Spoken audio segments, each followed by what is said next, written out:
All right. Cold open. That's how we do it here at Honest Nonsense. Um, it's been a while since we've done a podcast and other shit, but we're gonna get back into it. Get back into writing blogs and doing podcasts and shit. Today it's just me, not any of the other guys. If you go on our website, there's a few of us, but today it's just me, and everything that has been written on our blogs have been me. Totally shitting on the other guys, but fuck them. They'll be left unnamed. But coming back to our podcast, today's subject is just going to be Dave Rubin. Because Dave Rubin is just he's a piece of shit. Michael Brooks of the Michael Brooks Show, he has stated that there's no one stupider and more craven than Dave Rubin, and I completely agree with that statement. Like, for example, he was here's a great example of him being craven and stupid. Was so a writer or an emailer, a fan emailed him a question about what was his thoughts about Brazil's president Jair Bolsonaro, who is fond of the Brazilian dictatorship that had controlled that country from the mid '60s to the mid '80s, I believe. I think it was like 67, 84, or something like that. The person wrote in, "What's your thoughts on Bolsonaro?" And Dave Rubin starts it off by going, Bolsonaro, no? So, something like that. Like, totally botches you can't even read fucking English. It's Bolsonaro. Just spell it out. But, so after messing up the name, he said he likes, or he said he doesn't know much about Bolsonaro. So when you say you don't know a lot about him, you should probably maybe say, like, I need to look into him more before I make a comment. Because he doesn't know. I mean, like, I'm not going to sit here and say I'm a Brazilian expert, but, I mean, I know more about Jair Bolsonaro than he does. Way more. But he said, even though he didn't really know much about Bolsonaro, he said that it sounds like he really hates Marxism, and that whatever. But the part that's really fucked up is that Bolsonaro was trying to get social justice warrior stuff out of schools, and that just he's craven and he's stupid. He's craven because he'll critique social justice warriors, which is not a threat to your life. You'll be fine, okay? I had a drink of water. Nothing's going to happen to you with social justice. People bitching and moaning on Twitter, like, come on. It's fucking stupid. But then it's like, so he's craven because he's dealing with social justice warriors in Brazil, which is weird because, like, in Brazil you can get murdered for having certain political views, or you can be like Lula, like Marielle Franco. You can get murdered for having certain political views, or you can be like Lula and have certain political views, and you get thrown in jail over bullshit stuff. But instead of dealing with the actual stuff, he wants to focus on social justice warriors because it allows you to be upset. It's faux outrage. You get to be upset about something that isn't a problem instead of worrying about stuff that is an actual problem. And then he's also stupid because he doesn't know shit about Bolsonaro. He doesn't know shit about politics. And he doesn't know shit. Globally, there is a right-wing authoritarian movements going on. It's happening in Italy. There's Russia. In America. I mean, the American economy is more... it looks more like the kind of like a Russian economy in terms of, obviously America has more money than Russia, but it has the oligarch, kleptocratic style of government.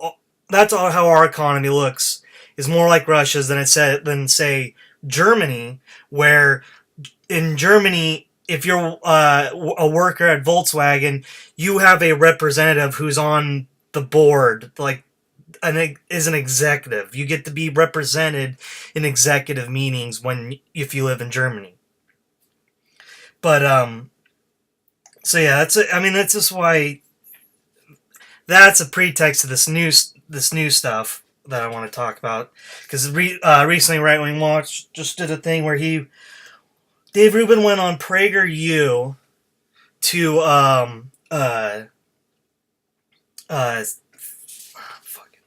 yeah to so PragerU was founded by Dennis Prager, and here's another reason why he's craven. Rubin says he's a here's a few more examples why he's craven before I get into the Prager stuff per se. Ben Shapiro told him to his face that basically he doesn't like that Ben Shapiro is like, like I'm a bigot against gay people because homosexuality goes against my religion and my religious views. And instead of like going like, wow, you're disrespecting me, you're saying I am not I'm not being treated well. Nope, he just said, oh, what? This is pussy craven shit.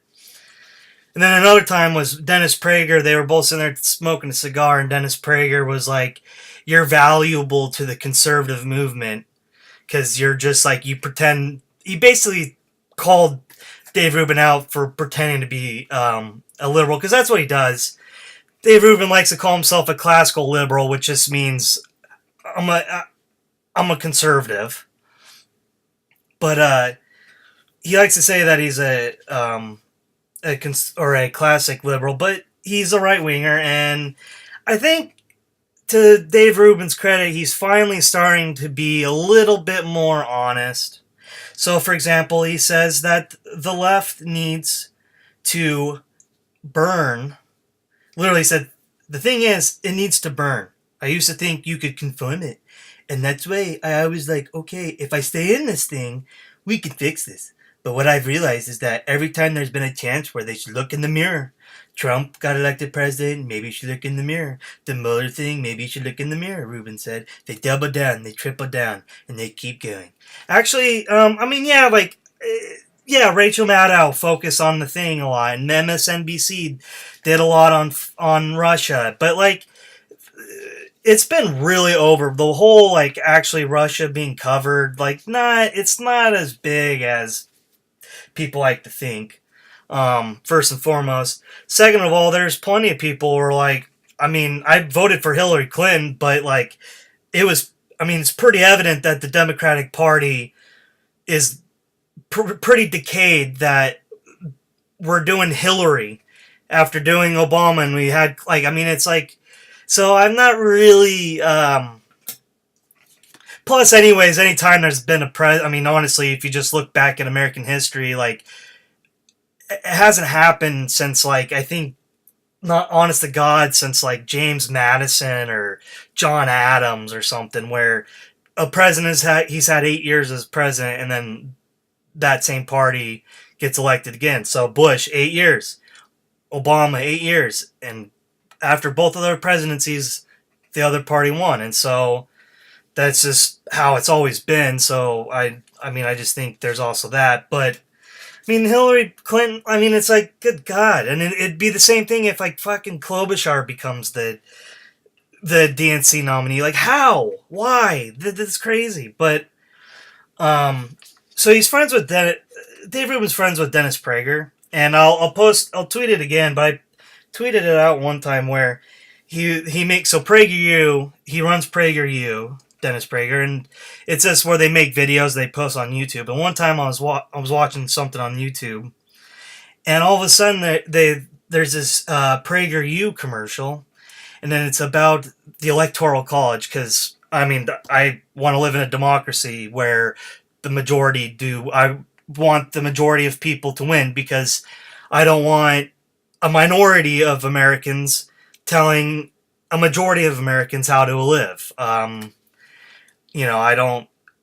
And because I don't, a majority of people do not align with Brett Kavanaugh and Neil Gorsuch on politics. A majority of Americans do not have the same politics as those guys. Yet those guys will dictate the laws for the majority of people. So I've always been against. I've always, even as a kid who didn't understand politics, the Electoral College was always kind of beyond me. Where it's like, wait, what? Al Gore got the majority of the votes, and yet George W. Bush is president? Like, what the? That's not democracy. And we're in conservatives like, it's because we're a republic. Yes, very good. Good for you. We are a republic because slave owners wanted to keep their slaves. How about that, motherfuckers? But, so he's doing this video, and I screenshotted this where they say, pure democracies don't work. How would you know? Has there been a democracy actually? Like a pure, the majority wins? Oh yeah, like, I mean, there's problems, and I mean, I guess, you know what? I guess Canada is kind of, you know, like France or whatever. I mean, Britain. I mean, guys, Britain's kind of having its troubles. I mean, there are democracies. I can't say that's a stupid comment, but I mean, that's just a ridiculous sentiment.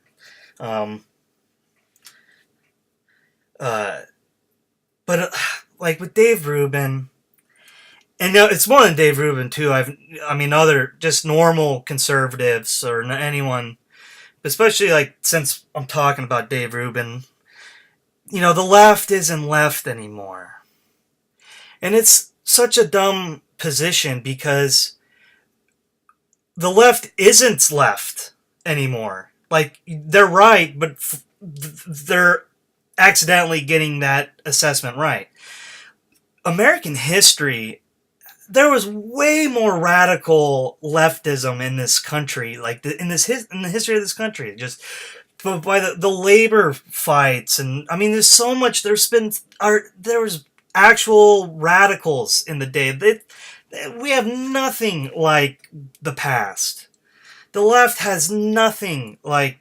They don't have labor movements like they did in the past. Literally armed struggles. Like, let's get, like, just, I mean, you could talk about it all day, but like, look at the Ludlow massacre, where coal miners fought militias that were working for John D. Rockefeller at his Colorado Fuel and Iron Company.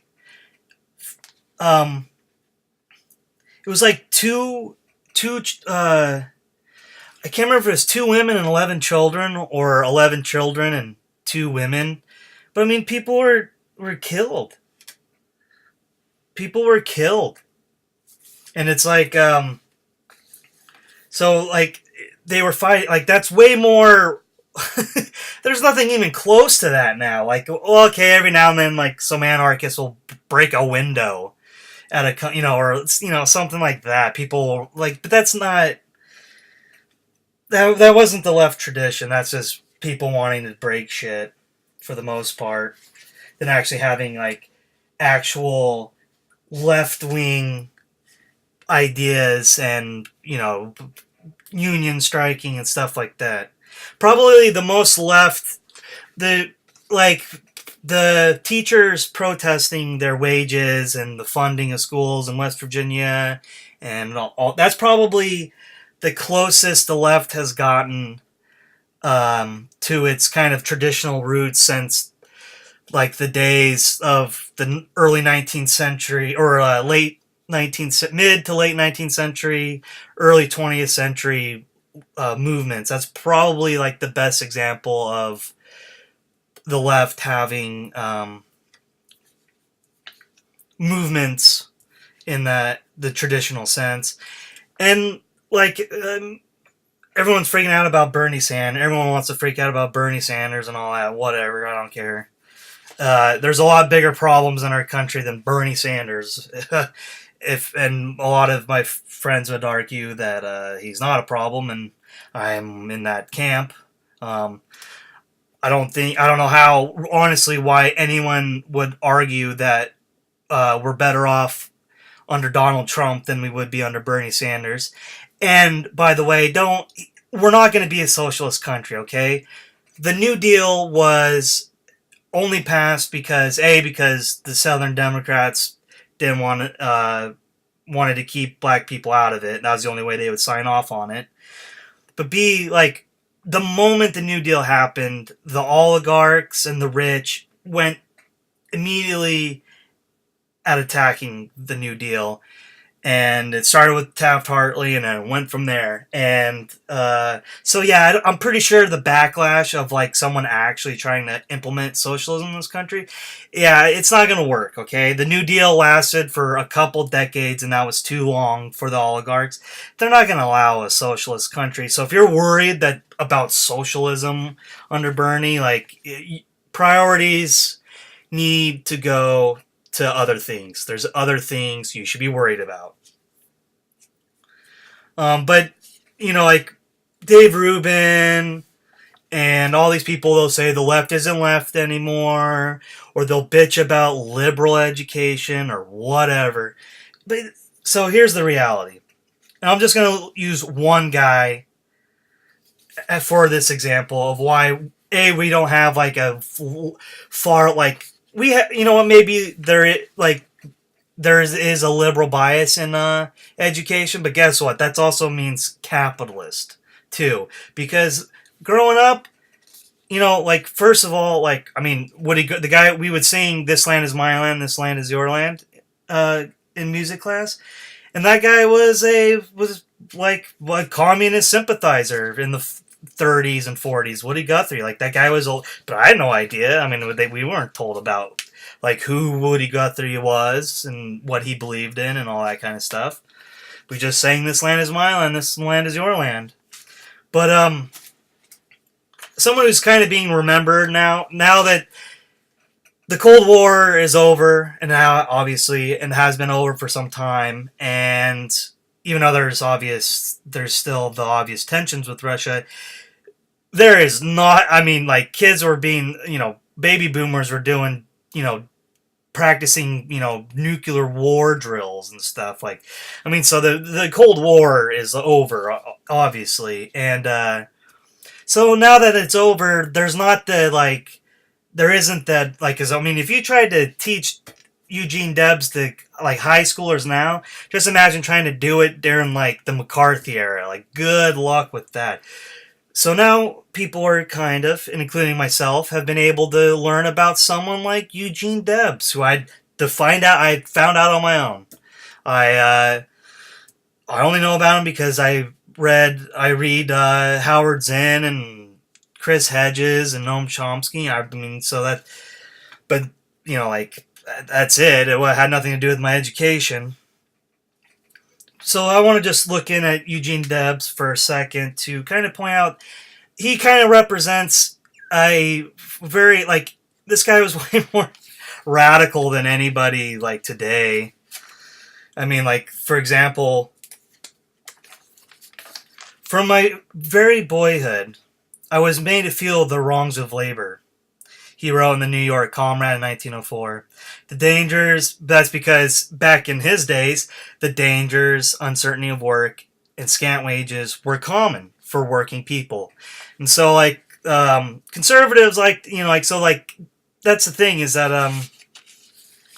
our past is filled with the bosses, like with John D. Rockefeller freaking having militias end up killing his employees. Like, people take for granted, like, conservatives really take for granted, like, and people in general, the history of the labor movement in America and the literal blood that they spilt to get 8 hours a day, to get, a safe working place, or as safe as it could be. Better wages. I mean, just through and through. Social Security. I mean, all of it. Just, like, if conservatives got their way and they got rid of all this shit that they, like, say they hate, like, a lot of you conservative workers will be living a very different life.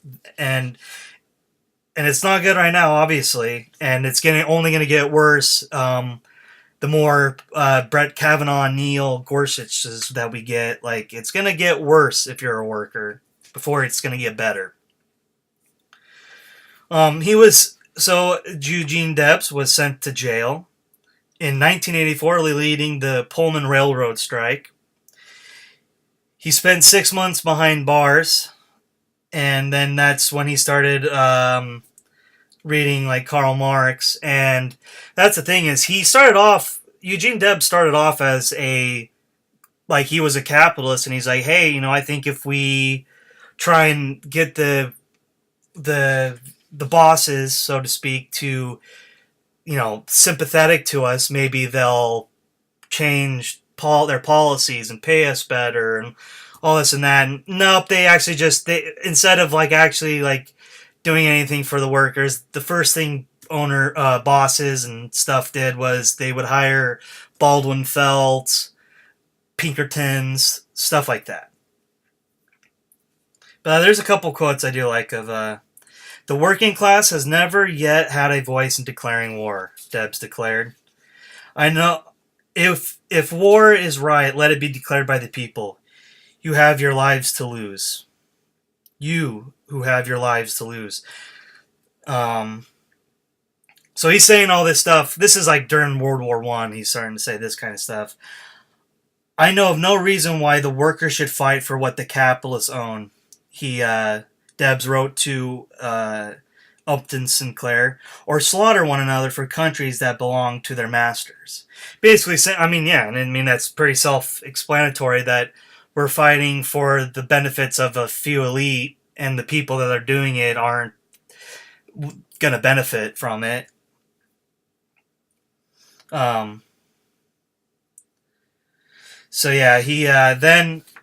was speaking out against the wars, or World War I, and that's ended up getting him, when he was walking into a socialist picnic, he was arrested, and he was charged with 10 counts of violating the Espionage and Sedition Acts.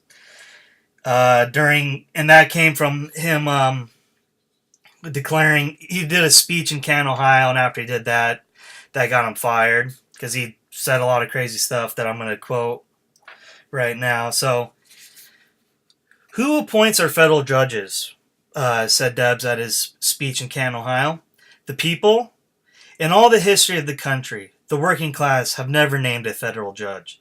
There are 120 of these judges, and every solitary one holds his position, his tenure, through the influence and power of corporate capital.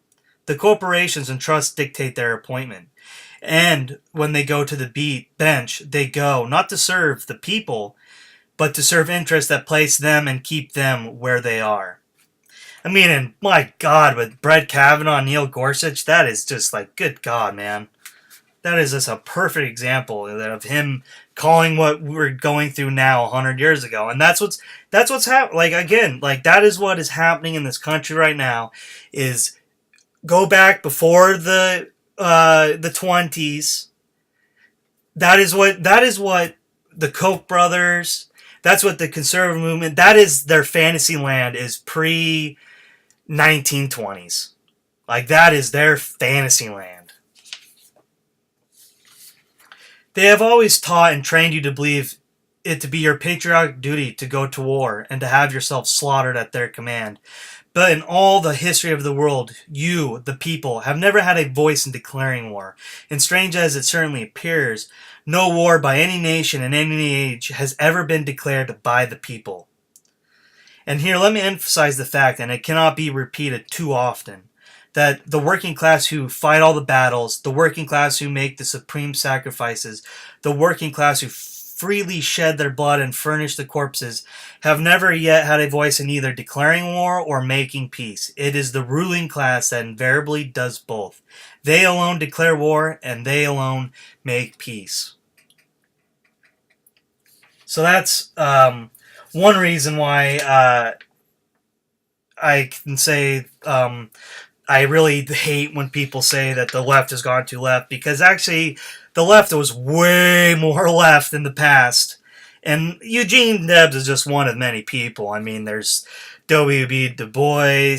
I mean, and it goes on. I mean, the list go. Emma Goldman. I mean, there's so many people that were so much more radical than anyone, almost virtually anyone in like literature or Upton Sinclair is another example of. I mean, like this idea that like the left has gone too left is it's you're historically illiterate about American history for really.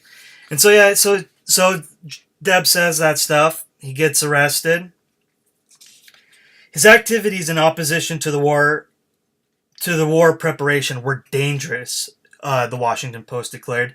His conviction serves notice to all that disloyalty and sedition, even though masquerading under the guise of free speech, will not be tolerated.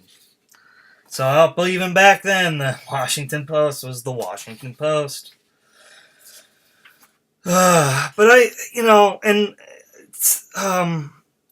So not only is it the left is gone too left, or the left isn't left anymore, that pisses me off about people like Dave Rubin, but the social justice warriors and political correct.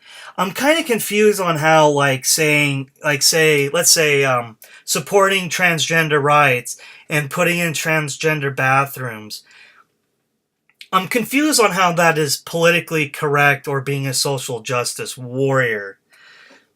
I mean, well, maybe the social justice warrior part, but political correct? Politically, how is that? How is supporting transgender and transgender rights being politically correct? I mean, actually, being politically correct would be the stance that a man's a man and a woman's a woman. That's being politically correct, because that's being. I mean, so like I've never really understood a lot of this like PC stuff. Where at the end of the day, it's just oh man, where's the piece I had? Oh, there it is. Never mind. Sorry. I lost my paper. I lost my track of where I was going. Sorry about that. But yeah. So I like and so today the the House voted on whether to promote a bill that would would put LGBTQ people like in the Civil Rights Act and treat it as equal.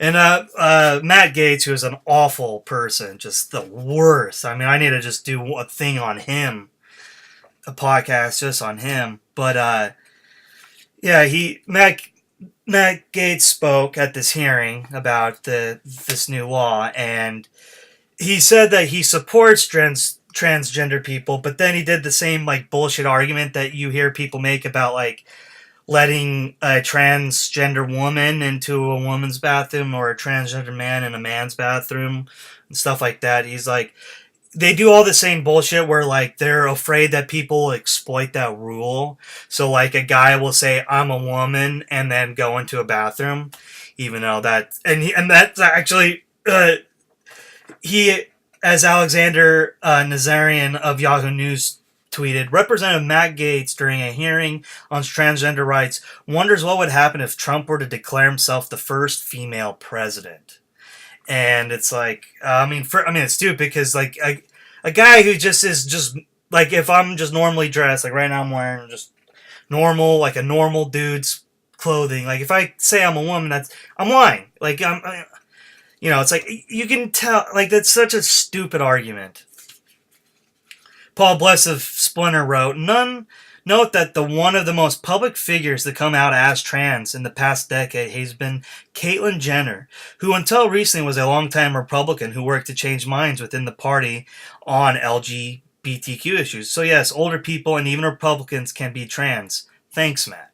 Because he did, he kind of was like, it's just this faux, like, oh, I care about transgender people, but... And it's like, as the Human Rights Campaign, they found that in 2018, 22 transgender people were killed. and at least 128 have been killed in the last, from 2013 to 2018. At least 128 transgender people have been killed. The majority of them have been women of color. It's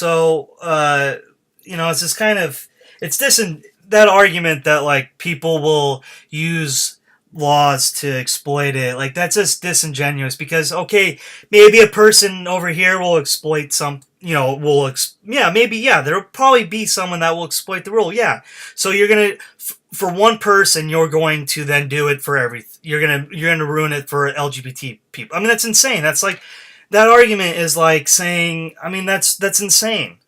That's an insane argument because it'd be like that's like saying like because someone smoked weed and then got in their car and drove and got in a wreck and they say they were stoned, they were so stoned that they weren't paying attention and then they hit someone crossing the street. Like, yeah, that sucks and that's tragic, but like just because one person's an idiot doesn't mean you should have the laws for everybody.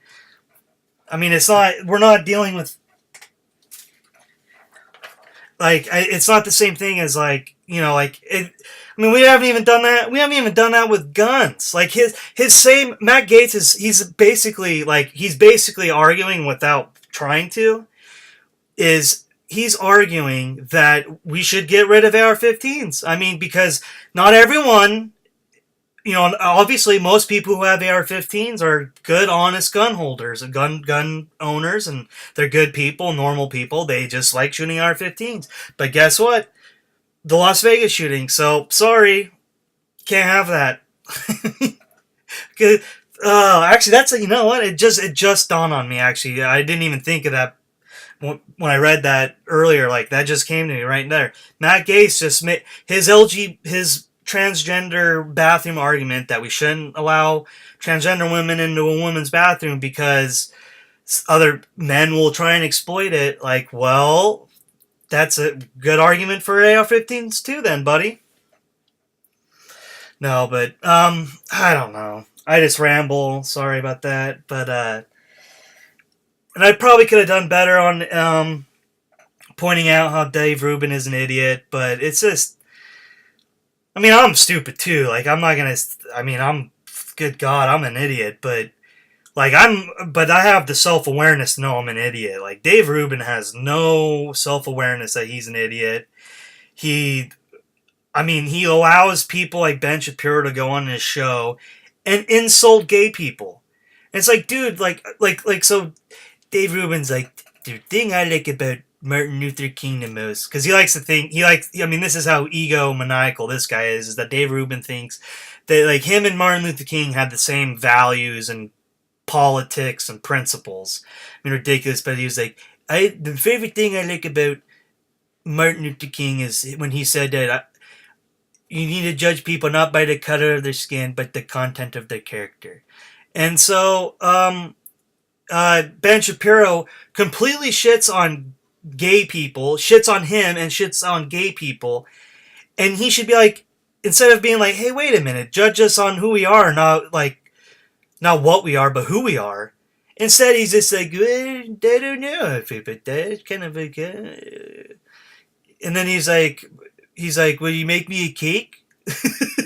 I mean, the guy is a fucking moron, and I think he's a perfect person to start off with. Now that to do a podcast again, I think he was a perfect character. I did write a while back. If you go on click on the blogs, and then you just type in Dave Rubin. I've written about him a couple times. You can go look there, and I don't need to write about him anymore. If I'm going to talk, I was going to write a blog about Dave Rubin and his PragerU comments, but I just decided I'd rather just do a podcast instead to, just to point out he's a moron, and, if you have anyone who is a Dave Rubin fan, like, you need to, like, pull up the Dave Prager video and the Ben Shapiro video where he says to Dave Rubin's face that gay people are sins. like show him that. And it's like, why would you want to listen to and support someone who like doesn't stand up? He doesn't stand up to anything. He's not standing up for any principles. He just lets people come on his show and say what they want, and that's not being intellectually honest. Like, you don't let someone come on your show and say things that you disagree with without, you can let them say what they, what you disagree with them on, but you counteract with your own arguments and your own opinions.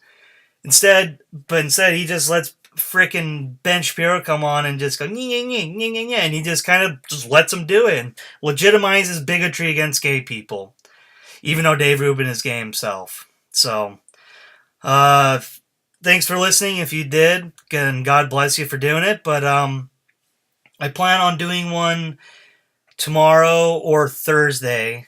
Probably on Thursday, I plan on doing another podcast. So, peace out, motherfuckers.